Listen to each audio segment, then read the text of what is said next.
We're now going to solve a linear programming problem from start to finish. And to do this, we're going to first look at our problem. Two machines, 1 and 2, each produce 2 grades of plywood, grade A and grade B. In 1 hour of operation, machine 1 produces 20 units of grade A and 10 units of grade B plywood. Also in 1 hour of operation, machine 2 produces 30 units of grade A and 40 units of grade B plywood. The machines are required to meet a production schedule of at least 1,400 units of A and 1,200 units of B.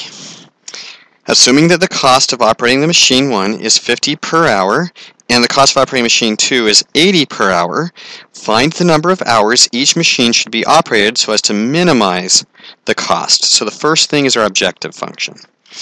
And we're told we look for minimize, maximize. We find minimize, so we minimize cost, and cost is right here. The cost is equal to 50 times machine 1. I'm going to use x for 1 and y for 2. 50x plus 80y. And we're going to minimize this. Now we need to come up with our constraints. And our first constraint comes from we need 1,400 units of grade A. So we look for an at least. So we need a greater than or equal with a 1,400. And since this is grade A, what I want to know is how much does machine 1 produce of grade A? It's 20. So 20x plus machine 2 is 30y. Notice each machine gets used in this equation. For my grade B, I'm going to have 1,200 units. It's got to be greater than or equal to 1,200. We're going to get 10 from our first machine and 40 from our second machine. And that'll determine how much of A and B we get. X hours on one and Y hours on the other. Now we also know that the fewest we can use is 0 hours for the first machine and 0 hours for the second machine. So this becomes our system. Our next step is to graph this system. So I'm going to put the graph on. Let's shrink this down so it's a little bit easier to manage. There we go. And so we're going to graph this. And I'm going to start by taking these equations, 1 and 2, and I'm going to make them a little bit easier to manage. So I'm going to divide everything by 10 here, so we get 2x plus 3y is greater than or equal to 140, and 10 on the second one is x plus 4y is greater than or equal to 120.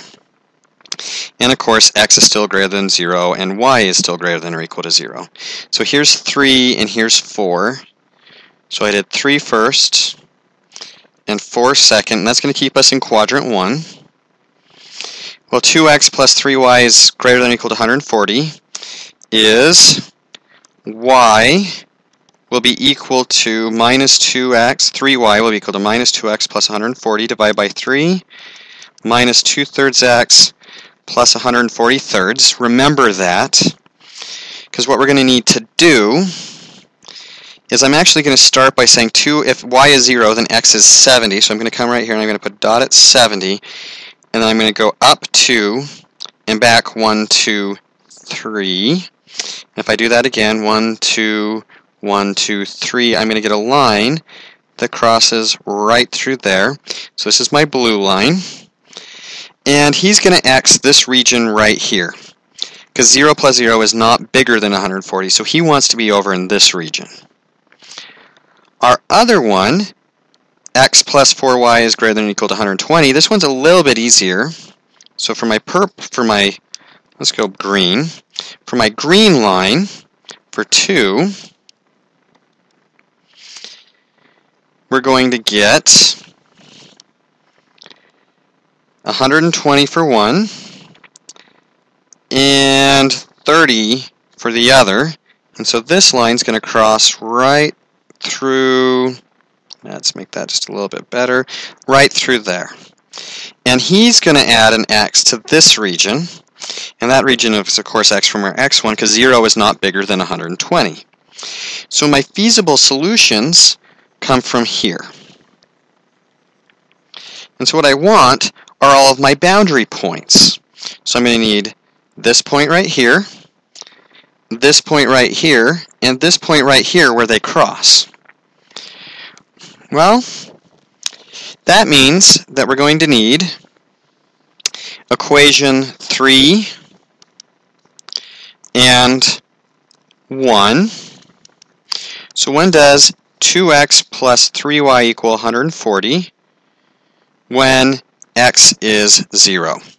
Well, that just means 3y equals 140, so y is 140 thirds.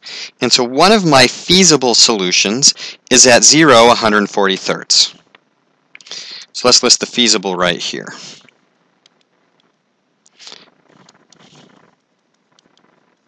And there's our point. For this one, it's 1 and 2. So now that we've solved that, let me get it out of the way. For 1 and 2, we have 2x plus 3y equals 140, and x plus 4y equals 120. We'll do minus 2x, minus 8y, and minus 240. That gives me a minus 5y equals minus 100 when I add these two together. So y is 20. Then I get 2x plus 3 times 20 equals 140. 2x plus 60 equals 140. So 2x equals 80 and x equals 40. So another feasible solution is the point 40, 20. And the last one's real easy. It's right here on this intercept, and that happens to work out very nicely. It happens to come from equations 4 and 2. And we get x plus 4y equals 120 and y equals 0. So that means x is just 120. So we get the point at 120, 0. And so these are our feasible solutions. And remember that our objective function, if we scroll up just a little bit, is 50x plus 80y. So we come back in, 50x plus 80y is our cost. So we get out our calculator and we move it out of the way just a little bit. And so we're going to do 50 times 0 plus 80 times 140 divided by 3. And we get, if we just run the second machine, $3733.33. If we run both, we get 50 times 40 plus 80 times 20, and that's 3,600. And if we just run machine 1, we get 50 times 120 plus 80 times 0 is 6,000.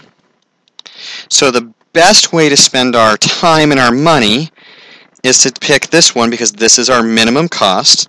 And so if we do 40 hours of machine 1,